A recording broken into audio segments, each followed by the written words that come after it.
భక్తి టీవీ ప్రేక్షకులకు నమస్కారం. ధర్మ సందేహాలు కార్యక్రమానికి స్వాగతం. ప్రస్తుతం మనం జ్యేష్ఠ మాసంలో ఉన్నాం. జ్యేష్ఠ మాసంలో వచ్చే దశమిని దశపాపహర దశమిగా జరుపుకుంటూ ఉంటారు. అయితే ఈ దశపాపహర దశమిని ఏ విధంగా గుర్తిస్తారు, ఆ రోజు చేయాల్సినటువంటి విధి విధానాలు ఏమిటి, ఎటువంటి దానాలు చేయాలి ఇత్యాది అంశాలకు సంబంధించి పూర్తి వివరాలు తెలియజేసేందుకు ఈరోజు మనతో పాటు ఉన్నారు ప్రముఖ ఆధ్యాత్మికవేత్త మల్లాది వెంకట రామనాథ్ శర్మ గారు. వారితో మాట్లాడదాం. దశపాపహర దశమికి సంబంధించిన మరెన్నో విషయాలను అడిగి తెలుసుకుందాం. నమస్కారం గురుగారు. నమస్కారం గురుగారు. ముందుగా మొదటి ప్రశ్న చూద్దామండి. సీత గారు వైజాగ్ నుంచి అడుగుతున్నారు ఈ ప్రశ్నని. దశపాపహర దశమి ఎందుకు జరుపుకుంటారు తెలియజేయండి అంటూ రాస్తున్నారు. శ్రీ గురుభ్యో నమః. కాలము పరమేశ్వర స్వరూపం. అటువంటి పరమేశ్వర స్వరూపం అయినటువంటి కాలంలో మనకి 6 ఋతువులు 12 మాసాలు ఉన్నాయి. అయితే మనం నిత్య నైమిత్తికమైనటువంటి కొన్ని కార్యక్రమాలు చేస్తూ ఉంటాం. అంటే భగవంతుడికి సంబంధించిన విషయం కానీ లౌకిక వ్యవహారాల్లో కానీ మనం నిత్యం చేస్తున్నటువంటి పనులలో తెలిసో తెలియకో కొన్ని పాపాలు మనకు వస్తూ ఉంటాయి. భగవత్ సృష్టిలో కర్మ చేయడం అనేది ప్రధానం. ఈ కర్మ చేసినప్పుడు సత్కర్మలు దుష్కర్మలు ఉంటాయి. ఇందులో కావాలని చేయకపోయినా కూడా కొన్ని పాపాలు అనుకోకుండా మనకు సంక్రమిస్తూ ఉంటాయి. ఈ జ్యేష్ఠ మాసంలో ప్రధానంగా పాప పరిహారానికి సంబంధించినటువంటి ఒక పర్వాన్ని చెప్పారు. ఇది కేవలం శ్రద్ధతో చేయవలసినటువంటి కార్యక్రమం. దీన్నే దశపాపహర దశమి అంటే జ్యేష్ఠ మాసంలో శుక్లపక్షంలో దశమి రోజున, జ్యేష్ఠ మాసంలో వచ్చే మొదటి 10వ రోజుని, 10వ రోజుకు సంబంధించినటువంటి పండుగని దశపాపహర దశమి అంటారు. అయితే సాధారణంగా అందరూ ఏమనుకుంటారంటే ఒక రోజుతో అయిపోయే కార్యక్రమం అనుకుంటారు. కానీ జ్యేష్ఠ మాసంలో పాడ్యమి అంటే జ్యేష్ఠ మాసంలో మొదటి రోజు మొదలు 10వ రోజుతో పూర్తవుతుంది. ఈ 10 రోజులు చేయాల్సినటువంటి కార్యక్రమం దశపాపహర దశమి. అయితే ముగింపుగా చెప్పేటువంటి రోజు కనుక ఇప్పుడు నవరాత్రులు అన్నారనుకోండి, 9వ రోజుని ప్రధానం చేస్తారు. అట్లాగే దశపాపహర దశమి అంటే జ్యేష్ఠ మాసంలో శుక్లపక్షంలో పాడ్యమితో మొదలుపెట్టి దశమితో పూర్తయ్యేదాన్ని దశపాపహర దశమి అంటారు. సాధారణంగా జ్యేష్ఠ మాసమే బ్రహ్మకి ప్రీతికరమైన మాసం. ఒక్కొక్క మాసానికి ఒక్కొక్క దేవతని మనం ఉపాసన చేయమంటారు. జ్యేష్ఠ మాసంలో వేదాధ్యయనం చేయడం అనేది ప్రధానంగా ఉంటుంది. అయితే వేదాధ్యయనం అనేది నిత్య నైమిత్తిక కార్యక్రమం కాకుండా అదొక సంస్కారయుతమైనటువంటి కార్యక్రమం కనుక అది అందరూ చేయలేరు కనుక జ్యేష్ఠ మాసంలో వేదాధ్యయనం చేసినా వేద శ్రవణం చేసినా పుణ్యం వస్తుందంటారు. కానీ ఇవన్నీ మన వల్ల కాదు కనుక లౌకికమైనటువంటి మన సాధారణమైనటువంటి జీవులందరూ కూడా ప్రత్యేకంగా ఆచరించడానికి వ్యాస భగవానుడు స్కాంద పురాణంలో మొదలైనటువంటి పురాణాల్లో ఈ దశపాపహర దశమి అనేటువంటి పర్వదినాన్ని పెట్టారు. ఇది కేవలం భక్తి విశ్వాసాలతో చేసుకొని మనం తెలుసో తెలియకో చేసేటువంటి పాపాలకి, త్రికరణ శుద్ధిగా చేసేటువంటి పాపాలకి పరిహారకంగా చెప్పేదే కనుక ఇది జ్యేష్ఠ మాసంలో వచ్చినటువంటి 10వ రోజుని దశపాపహర దశమి అంటారు. మరొక ప్రశ్నను చూద్దాం గురుగారు. మురళీ గారు హైదరాబాద్ నుంచి అడుగుతున్నారు ఈ ప్రశ్నని. 10 పాపాలు తొలగించే పర్వదినంగా దశపాపహర దశమిని గుర్తించారు. ఆ 10 పాపాలు ఎలాంటివి? పాపాలు అనేది ప్రత్యేకంగా మనం లేబులింగ్ చేసుకోం, కానీ తెలుసో తెలియకో జరిగేటువంటివి పాపాలు. అంటే గంభీరమైన పాపాలు దీనివల్ల పోవు. దానికి ప్రాయశ్చిత కర్మలు వేరే చెప్పారు. కానీ అనుకోకుండా జరిగేటువంటి మన నిత్య వ్యవహారంలో జరిగేటువంటి కొన్ని పాపాలు ఉంటాయి. ఆ పాపాలు ఎట్లాంటివంటే మనకి స్కాంద పురాణంలో కూడా దీనికి వివరం చెప్పారు. మనస్సు చేత, వాక్కు చేత, కర్మ చేత, మనోవాక్కాయ కర్మలు అంటారు కదా. కొన్ని మనస్సు చేత పాపాలు చేస్తాం, కొన్ని నోటితో చేస్తాం, కొన్ని ఆచరణ రూపం కర్మ రూపంలో చెప్తాం. అంటే మనోవాక్కాయ కర్మలతో చేసేటువంటి పాపాలు అంటే మనస్సు చేత 3, కర్మ చేత 4, వాక్కు చేత 3, ఇట్లా 4, 3, 4, 3 మొత్తం 10 రకాల పాపాలు అన్నారు. అంటే ఏమిటంటే మనస్సు చేత ఏమనుకుంటామంటే మనస్సులో అవతల వారి గురించి చెడుగా ఆలోచించడం. ఇది మనస్సుకు సంబంధించిన విషయం. ఈ అవతల వాడు ఎవడన్నా బాగా వృద్ధి అవుతుంటే వీడు ఇంత వృద్ధి అయిపోతున్నాడని ఒక అసూయ. అంటే అసూయ, ద్వేషము, వీటి వల్ల వచ్చేటువంటి అహంకారజనీయమైనటువంటి పాపాలు ఉన్నాయి. ఇవి మనస్సు చేత వస్తాయి. అవి 3 రకాలు అన్నారు.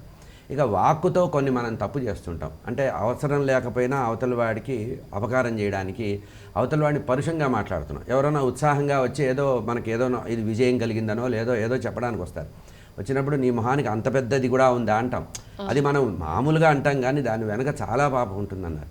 అంటే వాక్కు చేత వచ్చే పాపం అంటే అసూయ చేత, ద్వేషం చేత అరిషడ్వర్గాలు ఉన్నాయి కదా, కామ, క్రోధ, మోహ, మద, మాత్సర్యాలు అనేటువంటి అరిషడ్వర్గాలు జయించలేనటువంటి మానవులు తెలుసో తెలియకో అనుకోకుండానో హాస్యంగానో అంటే నవ్వులాటకు కూడా మనం కొన్ని పాపాలు చేస్తుంటాం. అంటే అవసరం లేకపోయినా కూడా అవతల వారికి అన్యాయం చేయాలి లేదా అవతల వాడికి అపకారం జరగాలి, వాడికంటే మనం పైకి ఉండాలి అనేటువంటి ఒక స్పర్ధ కానీ, ద్వేషం కానీ, అసూయ కానీ వీటి వల్ల వచ్చేటువంటి పాపాలు కొన్ని వస్తాయి. ఇక కొన్ని ఏంటంటే మనం కర్మతో చేస్తాం కొన్ని పాపాలు. అంటే ఉదాహరణకి దాంట్లో పెద్ద పాపం ఏం చెప్పారంటే అపాత్ర దానము అన్నారు. అంటే యోగ్యత లేని వాడికి దానం చేయడం. ఈ యోగ్యత అని మళ్ళీ రెండు రకాలు. యోగ్యత అంటే అది వాడు పొందే అధికారం ఉండాలి. యోగ్యత అనుసరించి దానం చేయకపోతే కూడా పాపం వస్తుంది. అంటే అయోగ్యుడు కనుక యోగ్య పాత్రత్వం లేకుండా, సత్పాత్రత లేకుండా దానం చేస్తే అది చేసిన వాడికి పొందిన వాడికి ఇద్దరికి పాపాలు వస్తాయి అన్నారు. కనుక ఈ పాప పరిహారాన్ని కూడా దశపాపహర దశమిలో మనం దానం చేస్తే పోతుందన్నారు.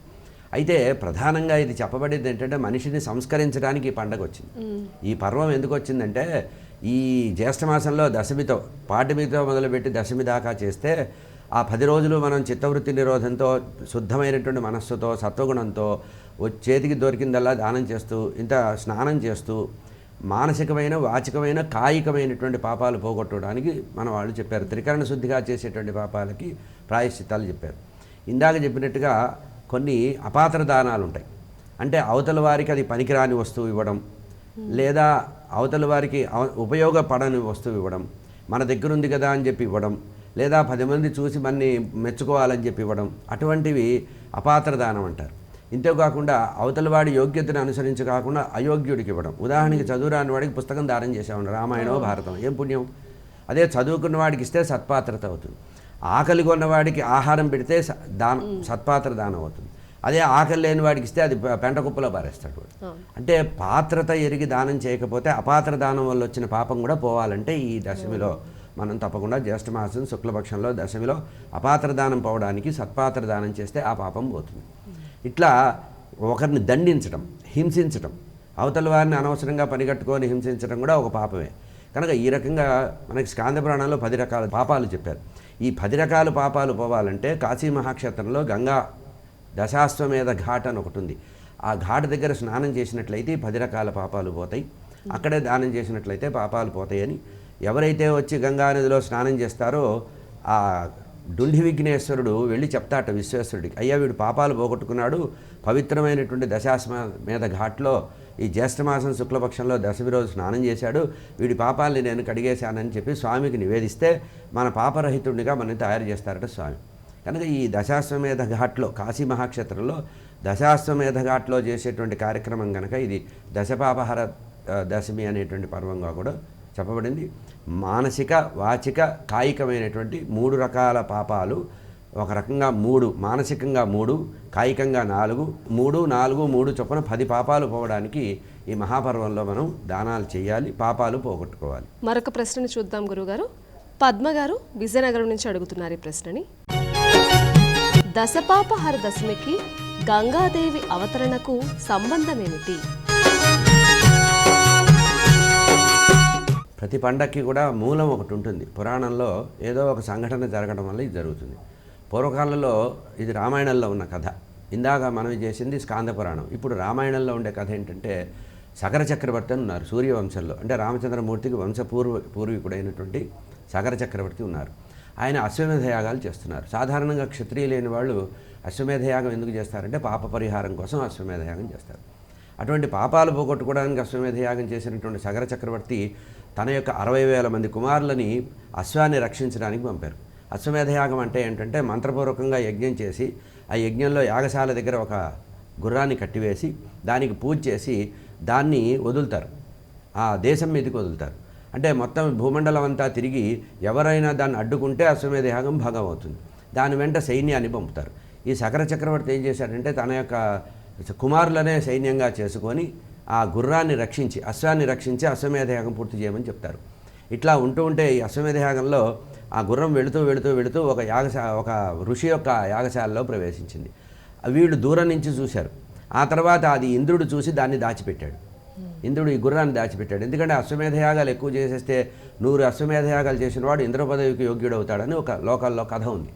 కనుక 99 దాటిన తర్వాత 100వ అశ్వమేధ యాగాన్ని ఇంద్రుడు పనిగట్టుకొని అడ్డు పెడతాడనేది మన పురాణాల్లో కథలు.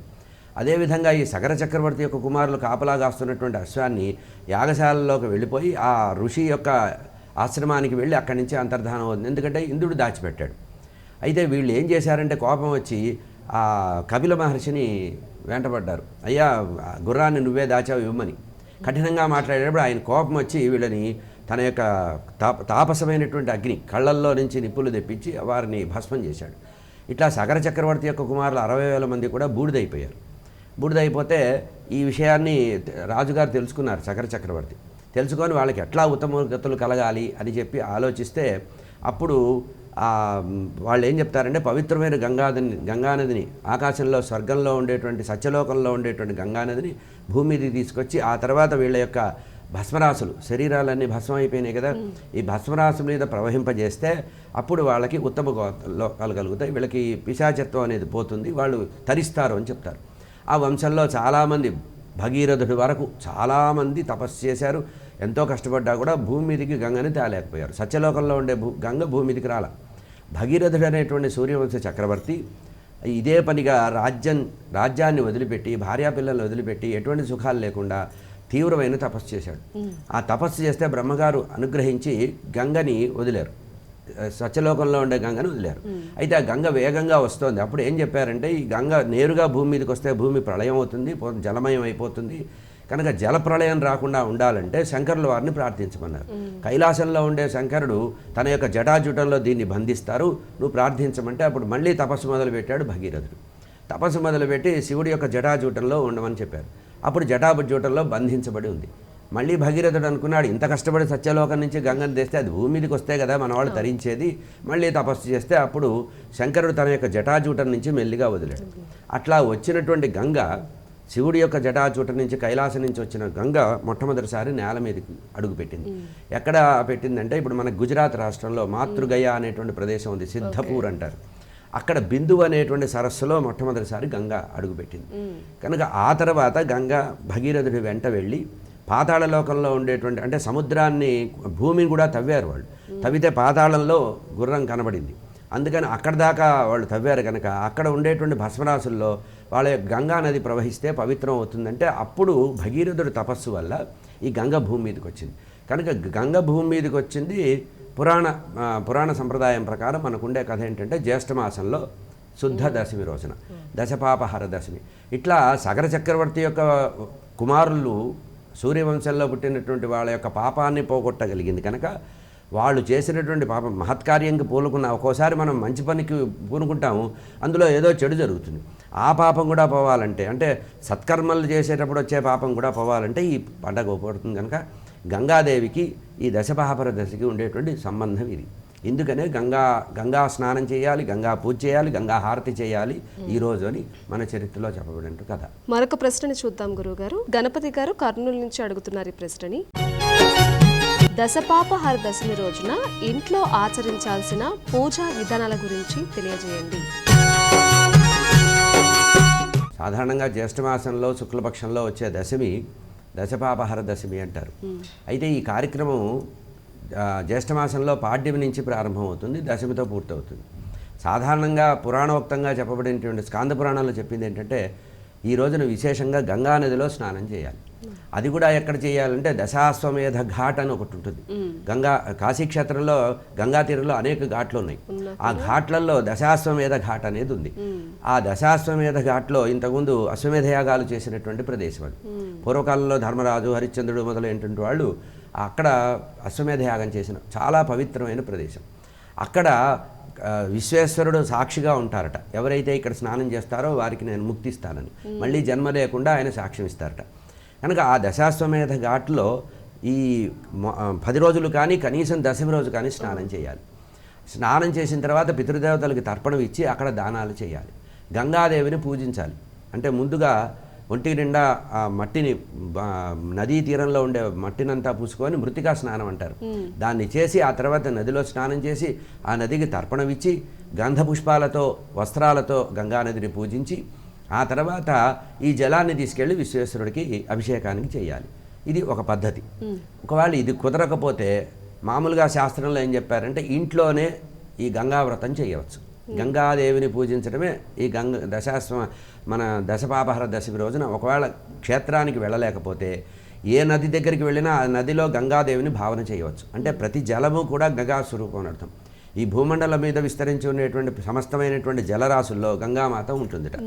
అందుకనే మనం స్నానం చేసేటప్పుడు కానీ, పూజ చేసేటప్పుడు కానీ, కలశ పూజ చేసేటప్పుడు కానీ గంగే చ యమునే చైవ గోదావరి సరస్వతి నర్మదే సింధు కావేరి జలేస్మిన్ సన్నిధిం కురు అన్నారు. అంటే సమస్తమైనటువంటి జీవనదులు, పవిత్రమైన నదులన్నీ కూడా నేను పూజ చేసే కలశంలో ఉండాలని. కనుక ఒకవేళ కాశీక్షేత్రంలో గంగా దశాశ్వమేధ ఘాట్లో కనుక స్నానం చేయలేకపోతే, అక్కడ గంగాదేవిని అర్చించలేకపోతే, ఇంటిలోనే ఒక రాగి చెంబులో, రాగి పాత్రలో జలం పోసి ఆ మంత్రపూర్వకంగా గంగాదేవిని ఆవాహన చేసి గంగాదేవి యొక్క నామాన్ని జపిస్తూ అందులో గంధపుష్పాలు సమర్పించి కలశ స్థాపన చేసి అందులో ప్రాణప్రతిష్ఠ గంగాదేవి వచ్చినట్టుగా భావన చేస్తూ ఆ గంగాదేవికి అర్చన చేయాలి. దీనికి గంగా స్తోత్రం, గంగా లహరి అని ఉంది. గంగా లహరి అని చాలా చక్కటి స్తోత్రం ఉంది. ఆ స్తోత్రం చేయడం కానీ, గంగాదేవికి సంబంధించిన అష్టోత్తరం కానీ, 10 నామాలు కానీ చేయడం కానీ, లేదా గంగాదేవికి ఉండేటువంటి పేర్లు ఉన్నాయి. అంటే భూమి మీద ఎప్పుడైతే భగీరథుడి ప్రార్థన వల్ల భూమి మీద అడుగుపెట్టిందో, బిందు సరస్సులో పుట్టినటువంటి గంగా నది తూర్పు వైపు 3, పడవ వైపు 3 పాయలుగా చీలిపోయి ఆ తర్వాత భగీరథుడి వెంట ఇంకొక పాయ వచ్చిందిట. కనుక అటు 3 ఇటు 3 ఎదురుగా వచ్చింది కనుక 7 పాయలుగా గంగ వచ్చింది. సీతా, సుచక్షువు, సింధువు అనేటువంటి పేర్లతో ఆ గంగా నది వచ్చింది. భగీరథుడి వెంట వచ్చిన గంగని భాగీరథి అన్నారు.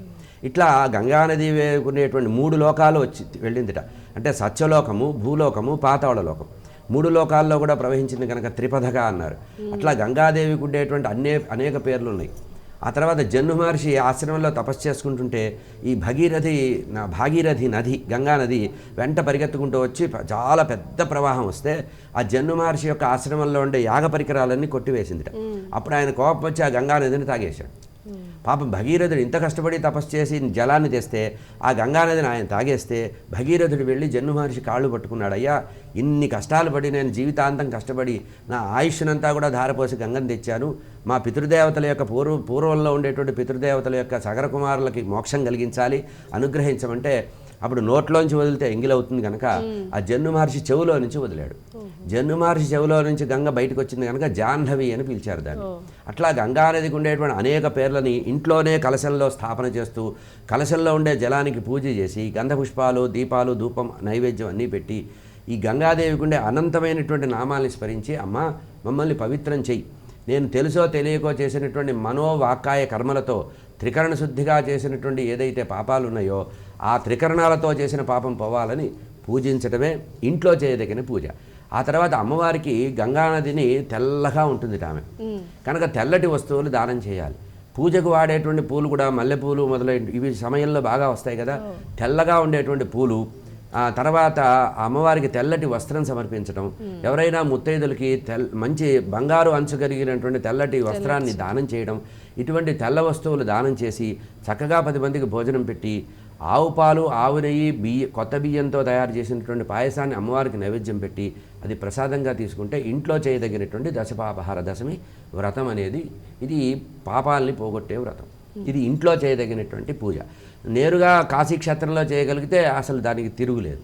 అంటే ప్రత్యామ్నాయంగా ఇంట్లో చేయాలి కానీ ప్రధానంగా కాశీక్షేత్రంలో చేయమని చెప్పారు. తదుపరి ప్రశ్నను చూద్దామండి. రమేష్ గారు అడుగుతున్నారు హైదరాబాద్ నుంచి ప్రశ్నని. దశపాపహర దశమి రోజున ఎలాంటి దానాలు చేస్తే శుభ ఫలితాలు లభిస్తాయి? కేవలం దానం చేయడం అంటే ఏదో ఇచ్చేసి వదిలించుకోవడం, పాప పరిహారం కోసం చేసేది కాకుండా నలుగురు ఉపయోగించేటువంటి వస్త్రదానము, అన్నదానము, భూదానము, గోదానము ఇవి ప్రధానంగా చెప్పబడ్డాయి. ఆభరణ దానాలు కూడా అంటే ఎవరి స్థాయికి తగినట్టు. ఇవేవీ చేయలేకపోయినా కూడా సత్యవ్రతం అనేది ఆచరిస్తానని ఈరోజు మాట అనుకోవాలి. అంతేనే త్రికరణ శుద్ధిగా నేను పుణ్యమే చేస్తాను, మంచి పనులే చేస్తాను, సత్కర్మలే చేస్తాను కానీ ఇతరమైన విషయాల జోలికి వెళ్ళను అని చెప్పి సంకల్పం చేయడం కూడా దానంలో సందర్భమే. అంటే ఇంతవరకు పాపాన్ని పోగొట్టుకున్న మనము ప్రాయశ్చిత్త కర్మ రూపంలో దానాలు చేస్తే సాధారణంగా ఎప్పుడు ఏమవుతుందంటే మనం ఏదైనా ఒకటి దానం చేయడం వల్ల పాపం పోతుందనే ఒక విశ్వాసం మనకి సనాతన భారతీయ సంప్రదాయంలో ఉంది. కనుక వస్త్రదానము, భూదానము, గోదానము, స్వర్ణదానము, ఆ తర్వాత ఆహారము, జలదానం కూడా. అంటే కడవలో నీళ్లు పోసి కడవ దానం చేయడం జలకుంభదానం అన్నారు. ఇది కూడా ఈ రోజు చేసేటువంటి ప్రత్యేకమైన విషయం. ఆ తర్వాత 10 మందికి భోజనం పెడితే కూడా పాప పరిహారం అవుతుంది. కనుక అన్న వస్త్రాలు దానం చేస్తే విశేషంగా సంపద ఉన్నవాళ్ళు భూదానం చేయొచ్చు, గోదానం కూడా చేయొచ్చు. కనుక ఇవే చేయాలనే ప్రత్యేక నియమం లేదు. కానీ నీకు ఏది తోస్తే అది దానం చేయడం అనేది ఈ 10 రకాలు కాదు, 10 సంఖ్య కాదు ఇక్కడ చెప్పవలసింది. 10 రకాల దానం చేయమంటే నీకు ఏది తోస్తే అది దానం చెయ్యి. అధికంగా దానం చేసేటువంటి శుభ సమయం జ్యేష్ఠమాసంలో శుక్లపక్షంలో దశమి రోజున దానం చేస్తే పాపాలు పోతాయి.